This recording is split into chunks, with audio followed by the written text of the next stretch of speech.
ಉಳ್ಳಾಲ ಸಮೀಪದ ಕೋಟಿಕಾರು ಬ್ಯಾಂಕ್ನಲ್ಲಿ ನಡೆದಿದ್ದ ದರೋಡೆ ರಾಜ್ಯವನ್ನೇ ಬೆಚ್ಚಿ ಬೀಳಿಸಿದೆ. ದರೋಡೆಕೋರರು ಕೇರಳ ಅಥವಾ ತಮಿಳುನಾಡಿನಲ್ಲಿ ಅಂಡರ್ ಗ್ರೌಂಡ್ ಆಗಿದ್ದಾರೆ ಎಂಬ ಮಾಹಿತಿ ಪೊಲೀಸರಿಗೆ ಲಭ್ಯವಾಗಿತ್ತು.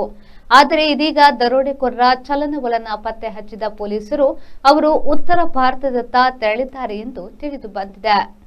ದರೋಡೆಕೋರರು ರೈಲಿನಲ್ಲಿ ಉತ್ತರ ಭಾರತದ ಕಡೆ ತೆರಳಿದ್ದಾರೆ ಎಂಬ ಮಾಹಿತಿ ಪೊಲೀಸರಿಗೆ ಲಭ್ಯವಾಗಿದೆ. ಈ ಹಿನ್ನೆಲೆಯಲ್ಲಿ ಮಂಗಳೂರು ಪೊಲೀಸರು ಬೆಂಗಳೂರಿನಿಂದ ವಿಮಾನದಲ್ಲಿ ಉತ್ತರ ಭಾರತದತ್ತ ಹೊರಟಿದ್ದಾರೆ.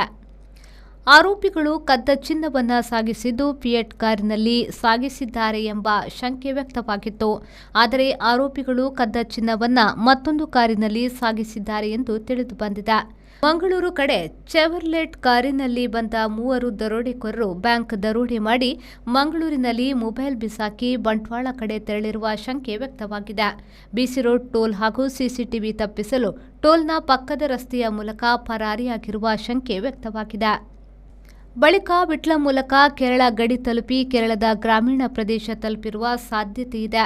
ಎರಡು ದಿಕ್ಕಿನಲ್ಲಿ ಸಾಗಿದ ಕಾರುಗಳು ಕೆಲವೇ ಗಂಟೆಗಳಲ್ಲಿ ಕೇರಳದಲ್ಲಿ ಸಂಧಿಸಿರುವ ಬಗ್ಗೆ ಪೊಲೀಸ್ ಮೂಲಗಳಿಂದ ಮಾಹಿತಿ ದೊರೆತಿದೆ. ಈ ನಿಟ್ಟಿನಲ್ಲಿ ಪೊಲೀಸರ ತಂಡ ಕೇರಳದಲ್ಲಿ ಬೀಡು ಬಿಟ್ಟಿದೆ. ಉಳ್ಳಾಲ ತೊಕ್ಕೊಟ್ಟು ಪ್ರದೇಶದಲ್ಲಿ ದರೋಡೆ ಕೃತ್ಯದಲ್ಲಿ ಭಾಗಿಯಾದವರ ಬಗ್ಗೆ ಮಾಹಿತಿಯನ್ನ ಸಂಗ್ರಹಿಸುತ್ತಿದ್ದಾರೆ. ಜೊತೆಗೆ ಸಿಸಿಟಿವಿ ದಾಖಲೆ ಹಾಗೂ ಇತರೆ ತಾಂತ್ರಿಕ ಮಾಹಿತಿ ಆಧರಿಸಿ ತನಿಖೆ ನಡೆಸುತ್ತಿದ್ದಾರೆ. ಸದ್ಯ ಪೊಲೀಸರ ತಂಡಗಳು ಕೇರಳ, ತಮಿಳುನಾಡು, ಮುಂಬೈ, ಗೋವಾದಲ್ಲಿ ಬೀಡು ಬಿಟ್ಟಿವೆ. ಬ್ಯೂರೋ ರಿಪೋರ್ಟ್, ವಿ4 ನ್ಯೂಸ್, ಉಳ್ಳಾಲ.